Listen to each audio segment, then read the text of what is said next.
Bonjour à tous, je m'appelle Sophie, j'ai 13 ans. Ma mère est décédée quand j'avais 3 ans, et depuis, je vis avec mon père. Mon père est un vrai bourreau des cœurs. Il change de petit ami comme de chemise. J'ai fait de mon mieux pour être compréhensive. Je comprends que mon père ait eu beaucoup de mal lorsque ma mère est partie, et qu'il a dû même élever seul. Je souhaite juste que mon père trouve une femme qu'il aime vraiment, et avec qui il s'engage. L'année dernière, je suis passée en 5e, un mélange d'appréhension et d'excitation. Heureusement, la plupart de mes camarades sont gentils et mes professeurs sont très bien aussi. Surtout Madame Dubois, mon professeur d'éducation physique. J'adore le sport, et elle a détecté mon potentiel et m'a encouragée à essayer le football féminin du lycée. J'ai accompagné mon père à la réunion parents-prof. Madame Dubois attendait tout le monde dans la cour du lycée. Elle et mon père semblaient avoir discuté bien plus longtemps que les autres. Je suis restée là, figée, sans bouger. Ils sont certainement en train de flirter. J'ai vécu assez longtemps avec mon père pour savoir reconnaître ces signes. Finalement, mon père a quitté Madame Dubois, et je l'ai emmené dans ma salle de classe. La soirée s'est déroulée dans la joie et tout le monde est parti petit à petit. J'attendais mon père, impatient, dans le couloir. Qu'est-ce que mon père et cette professeure avaient à se dire si longtemps? Je ne suis pas une enfant turbulente. Je fais toujours mes devoirs à temps. Et je cause rarement des problèmes. Finalement, ils sont sortis. Mon père et Madame Martin, la professeure de français, riaient joyeusement, comme s'ils se connaissaient depuis toujours. Ravi de vous rencontrer, Madame Martin. Mon père lui a touché la main. Vous aussi, Monsieur Dupont. Elle a joué avec ses cheveux de manière espiègle. Je n'ai pu que lever les yeux au ciel, exaspérée. Ils sont devenus si proches qu'ils s'appellent par leur prénom si tôt? C'en est embarrassant. J'ai pris la main de mon père, j'ai dit au revoir à Madame Martin, puis je l'ai tiré loin de là.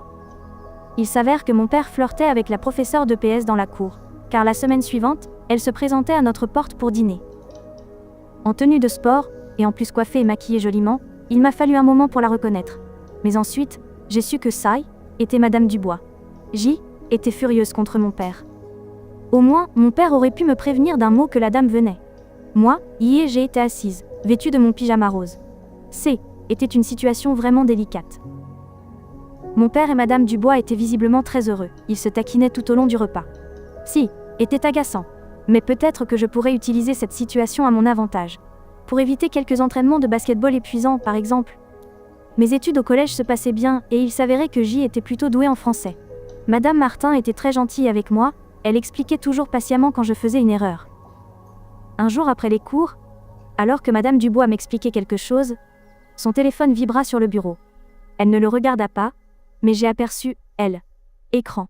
C était le numéro de mon père? Sur le chemin de la sortie du lycée, je me suis cachée dans les toilettes un instant.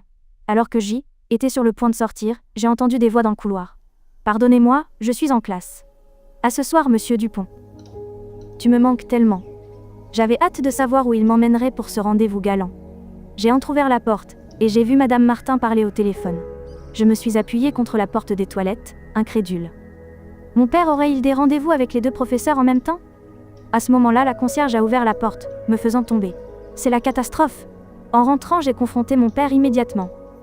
Mon père a avoué qu'il sortait avec les deux professeurs, mais il ne voulait pas s'arrêter, car il s'amusait. Je me suis fâchée, mais à part aider mon père à cacher la vérité, avais-je d'autres choix? J était forcée de devenir sa petite fée marraine. Mais bon, avoir l'affection des deux professeurs N était pas si mal. J'ai eu la nota à mon contrôle de français malgré quelques erreurs, et j'ai été nommée capitaine de l'aile, équipe de foot, alors qu'une autre fille jouait mieux que moi. Bien que j'appréciais ces avantages, je trouvais cela très difficile à gérer. Les autres élèves ont commencé à chuchoter et à me regarder bizarrement. Je me sentais comme une paria. Garder le secret de mon père était un véritable défi.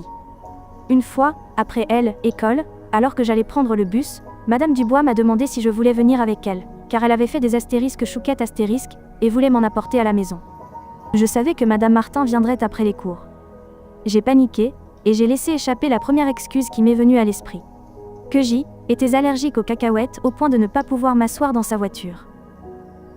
Une autre fois, G était au cinéma avec quelques amis. En sortant de la salle pour acheter du popcorn au beurre, j'ai croisé Madame Dubois. Elle m'a demandé pourquoi je ne me reposais pas tranquillement. G était juste bouche bée. Il s'avère que mon père avait dit à cette dame que je ne pouvais pas venir au rendez-vous ce soir-là, parce que G était malade. J'ai finalement compris, et j'ai menti à Madame Dubois en disant que je était enfuie de la maison pour aller au cinéma avec un petit ami. Elle a souri largement et m'a assuré que mon secret serait sauf. L'histoire a continué ainsi pendant quelques semaines.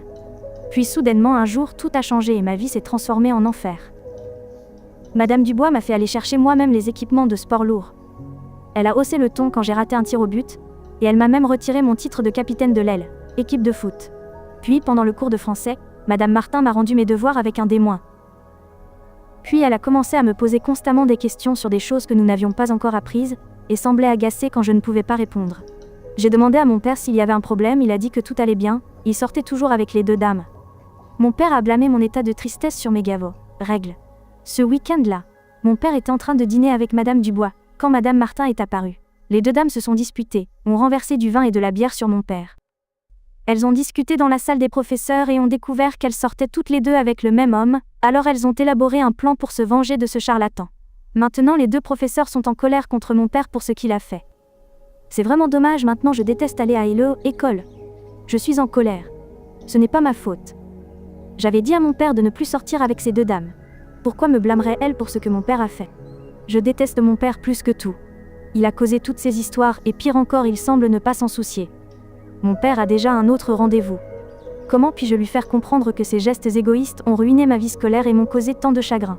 Mon histoire s'arrête ici, assurez-vous d'avoir cliqué sur s'abonner et activer la cloche. Merci d'avoir regardé la vidéo jusqu'au bout et à bientôt.